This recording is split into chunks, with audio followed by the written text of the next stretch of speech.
Hey guys, J&D Projects here. We have a small project we're going to do.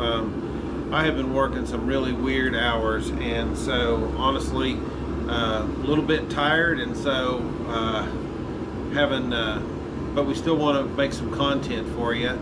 And so tonight I thought what we would do is I would make this little item right here. I'm going to bring it up to the camera for you so you can see it. It's about a finger long, or my finger long, I guess, and it's been drawn to a point. It's been drawn to a point, and it's got a twist in it, and then it's got this curlicue in the back that can attach onto a keychain, because this is a blacksmith's tactical fob, and for a keychain. And as you can imagine, if your keys are in your hand and this is sticking out, then that provides some measure of defense in an emergency situation, maybe.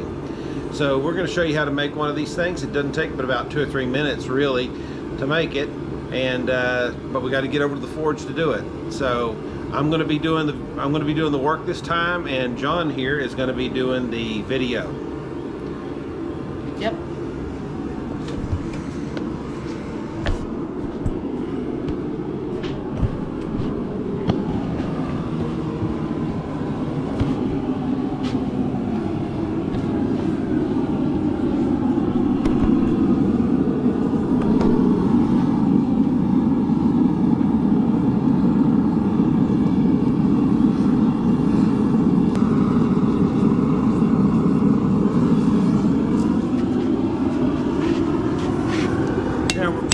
To do is we're going to draw one end out here and make what's known as a beaver tail. It's just drawn out and flattened end that's squared off.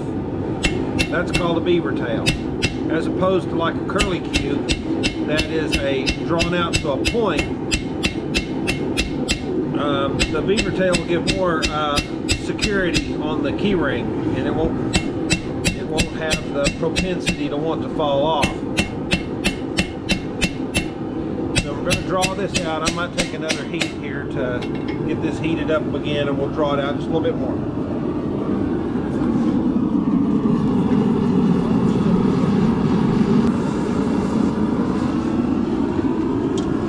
This hammer I'm using, I've had for decades. I don't even really remember where I got it. I found it in a junk store somewhere once upon a time, and it's probably more of a Farrier's hot cut, but man, it sure is just a perfect sized hammer. So for the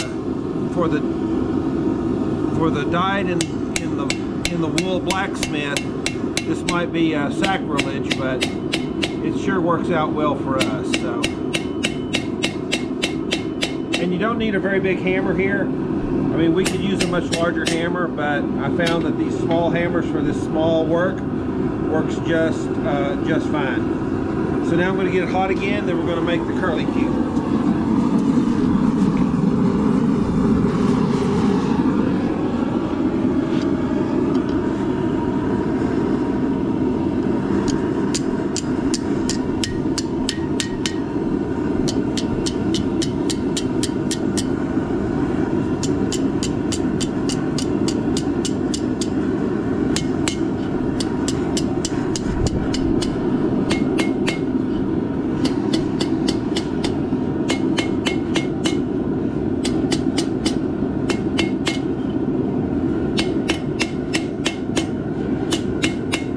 Now, next thing I'm going to do is I'm going to go ahead and put the twist in. I found that works really well. You just have to be careful after the twist is in that you don't hit the twist and muck it up when you're drawing out the point. But I found that it's not too big of a deal. Now, the one thing I kind of like to do is I kind of like to round these edges just a little bit, just to soften them. That way they're just a little more comfortable to handle. So it doesn't take much to do that.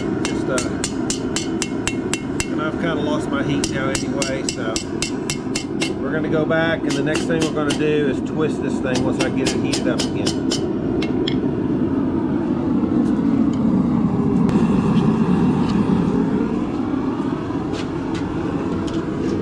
Okay, I just kind of eyeball these. You can really do them however you want to, but I just kind of eyeball these. And I think what I'm going to do, John, is I'm actually going to do something here.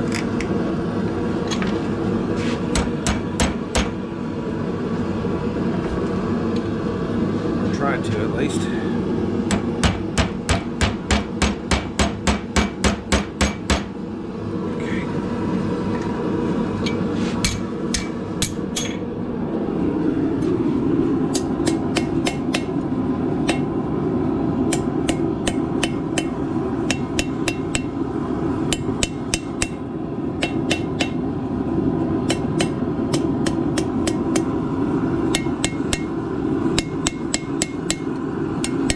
So I lost my heat, but that's okay. It'll only take a second to get it back.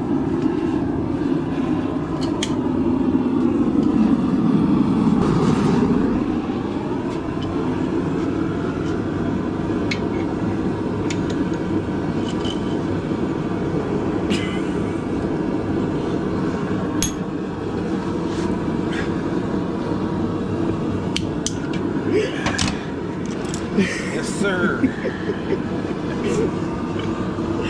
That audio is going out. We are professionals.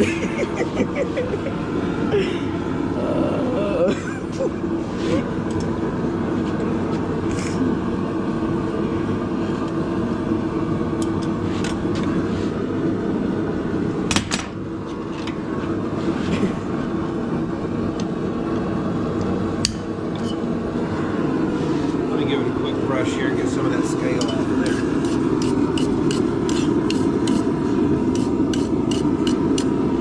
Now let's get this hot cut on there.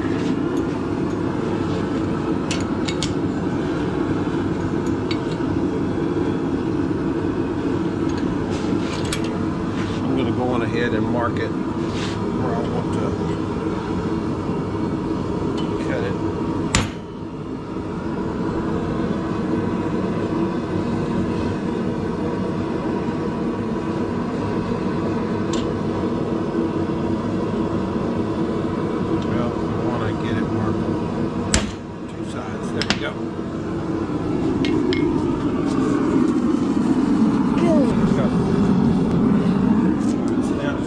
Cut this off.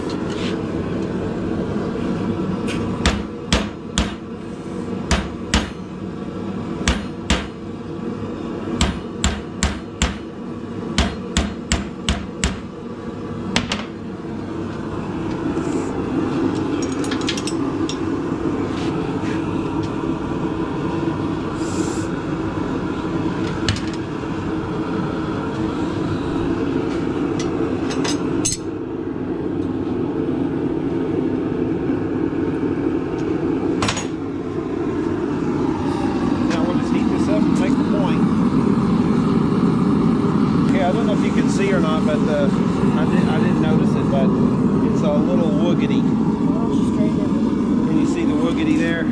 So, to keep from messing up the turns, we can use just a baton and put it on a wood anvil, and which is or otherwise called a stump, and just straighten that thing right up. Now I'll get it hot again and do draw it out to the point, square point.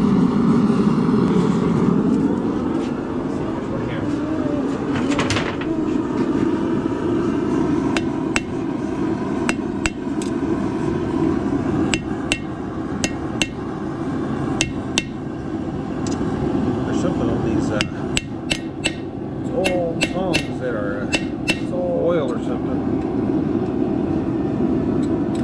Okay, I'm gonna have to get this hot again.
I'll put a little bit of beeswax on it, but it probably needs to cool off just a hair.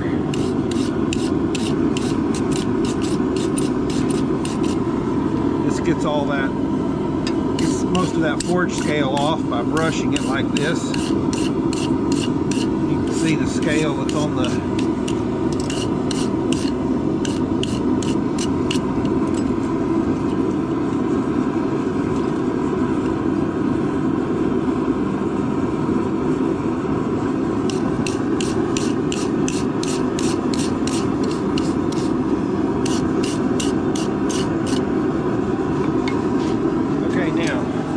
have enough heat in this that I can just go on ahead and grab a piece of beeswax and treat this.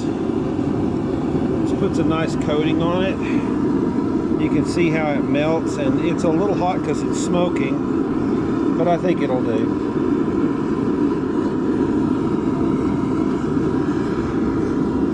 It's almost like seasoning the metal. When the metal gets hot, it opens up and it lets this go into it, and it kind of forms that black patina on the surface of the metal. So there it is.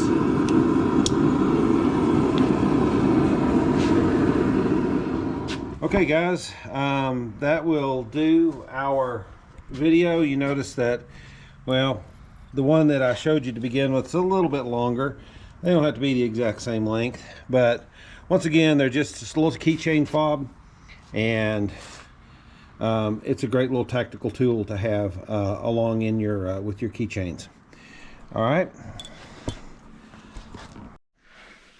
Okay guys, so that's it for today's video. Just making a simple keychain fob. Like and subscribe, and we'll see you next time. Thank you. We'll see you.